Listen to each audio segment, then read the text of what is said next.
हाँ तो बच्चों, बुरा वक्त एक ऐसी तिजोरी है, बुरा वक्त ऐसी एक तिजोरी है जहाँ से सफलता के हथियार मिलते हैं। फिर कहा गया है कि मंगलमय विभु अनेक अमंगलों में कौन कौन कल्याण छिपाए रहता है, हम सब नहीं जानते हैं। हमें तो अमंगल लगता है, लेकिन उस अमंगल में ही अनेक कल्याण छुपे रहते हैं।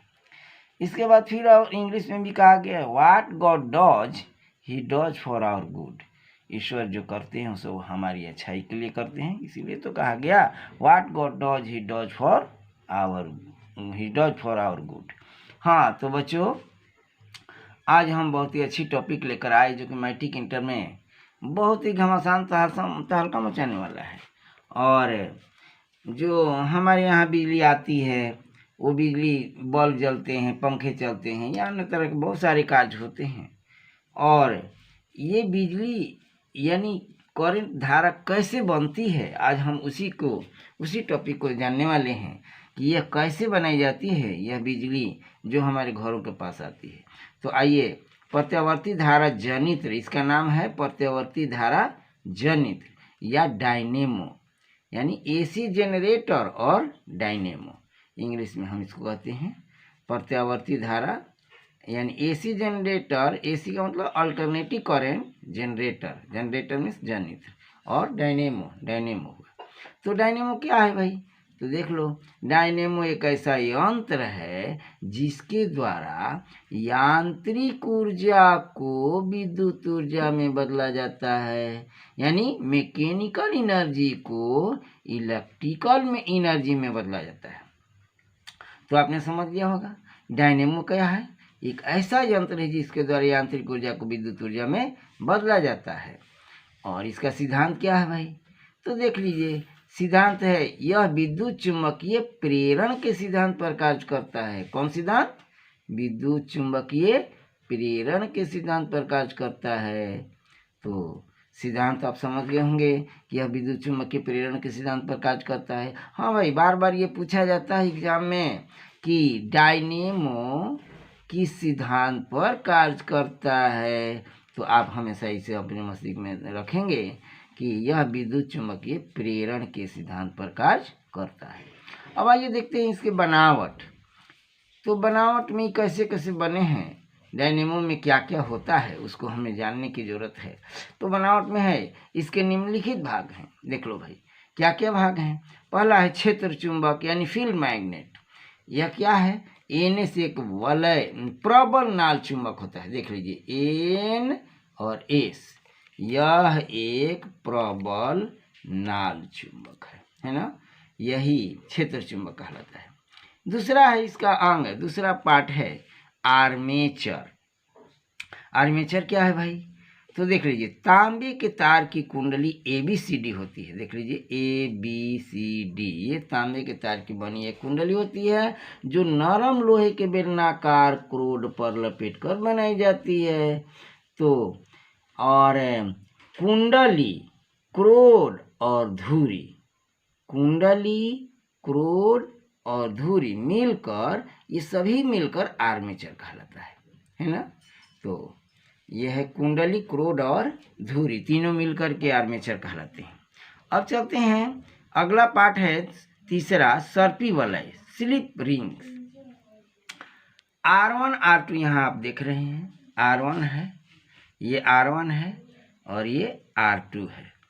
यही सर्पी वलय है, यानी स्लीपिंग रिंग है। यह R1 R2 वलय आर्मेचर की कुंडली के सिरे से जुड़े रहते हैं। देख लो, ये आर्मेचर है ABCD और उसके सिरे से ये जुड़े रहते हैं। R1 जुड़ा हुआ है ऊपर वाले सिरे से और ये नीचे वाले सिरे से, इस तरह से ये जुड़ा हुआ है। तो आगे चलते हैं। अब सर्पी वलय के बाद है चौथा हमारा पार्ट, चौथा भाग है कार्बन ब्रश। कार्बन ब्रश थोड़ा देख लीजिए भाई, फिगर में यहाँ देख लो, ये B1 और ये B2 कार्बन ब्रश कहलाते हैं। और ये कार्बन ब्रश ये स्पर्श करते हैं किसको?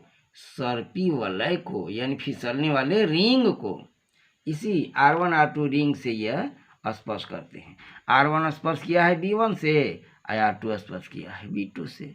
तो इस तरह से कार्बन ब्रश B1 B2 दो ब्रश हैं जो R1 R2 से क्रमशः जुड़े रहते हैं, जिनका संबंध संयोजक पेंचों से कर दिया जाता है और जिनकी सहायता से बाह्य परिपथ में प्रत्यावर्ती धारा ली जाती है। तो आइए देखिए फिगर में, ये B1 B2 जो ब्रश है इसमें पेंच लगे रहते हैं और इसी पेंचों से बाहर ले जाने के लिए धारा को, जैसे बल्ब से ये दो तार आ रहे हैं और दोनों वायर को B1 से और एक को B2 से जोड़ दिया गया है और जोड़ने से पूरा परिपथ होता है। और आप देख रहे हैं कि बल्ब हमारा टिमटिमा रहा है, चमक रहा है ना। जब इसमें धारा प्रवाहित होती है तो ये बल्ब हमारा जल उठता है। तो आइए देखते हैं कि अब इसकी कार्य विधि क्या है। हाँ तो बच्चे एक बात तो भूल ही गया, आप थोड़ा मोटिवेट करने के लिए, मुझे प्रसन्न करने के लिए लाइक कर दीजिए, नए हैं तो सब्सक्राइब कर लीजिए और पुराने हैं तो अपने दोस्तों में शेयर करते चलें। तो ऐसा करते चलेंगे तो मैं भी प्रसन्न रहूँगा, मेरा मेहनत यानी परिश्रम भी काम आ सकेगा और आप भी इसे हमारे बनाए हुए परिश्रम का फ़ायदा उठा सकेंगे और मैं भी खुश रहूँ, आप भी खुश रहें। चलिए भाई आगे चलते हैं। कार्य विधि, ये कैसे कार्य करता है। जब कुंडली को चुंबकीय क्षेत्र में तेजी से घुमाया जाता है, कुंडली को ABCD जो कुंडली है ना, ये जो ABCD कुंडली है, इस ABCD कुंडली को नाल चुंबक के चुंबकीय क्षेत्रों के बीच खूब तेजी से घुमाया जाता है।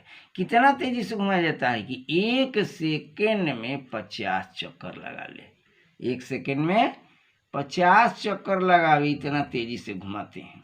अब घुमाने का काम आप मशीन से करें, जैसे करें, वो अलग अलग तरीक़ों से इसको घुमाया जा सकता है।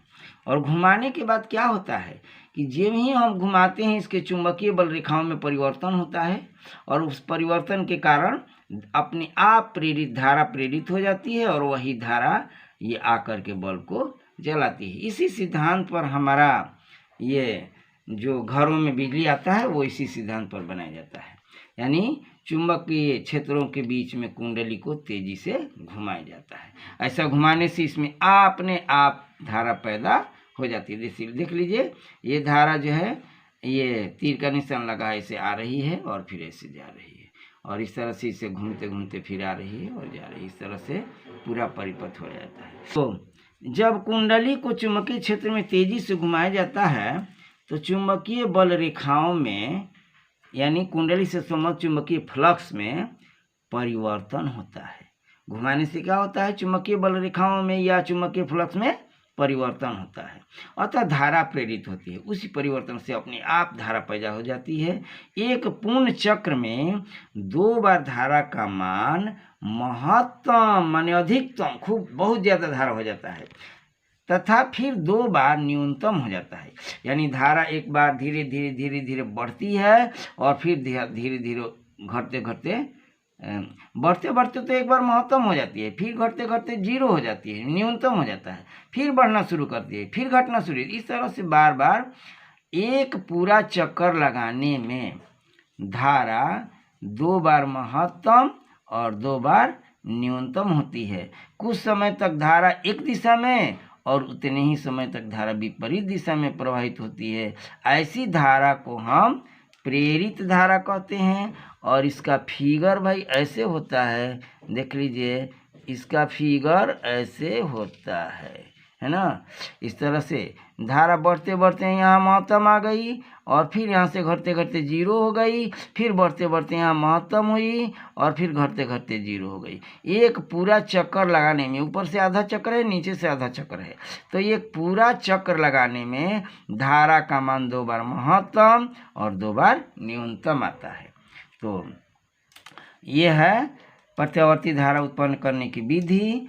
और ये हम लोग जो जिस नियम से ये पैदा करते हैं उसका सिद्धांत तो आप समझ ही गए होंगे कि यह विद्युत चुम्बकीय प्रेरण के सिद्धांत पर कार्य करता है और यह विद्युत चुम्बकीय प्रेरण के सिद्धांत पर जब बहुत ज़्यादा तेज़ी से जब कुंडली को घुमाते हैं चुंबकीय क्षेत्र में, तो अपने आप धारा पैदा हो जाती है और यही धारा बहुत दूर तक ले पहुंचाई जाती है। और एसी धारा बहुत दूर तक भेजी जाती है। हालांकि हमारा बहुत से काम डीसी पर होते हैं, लेकिन ये डीसी को हम बहुत दूर तक नहीं ले जा सकते, एसी को ही ले जा सकते हैं। इसीलिए अल्टरनेटिंग करंट ही हम लोग पैदा करके दूर तक पहुंचाते हैं।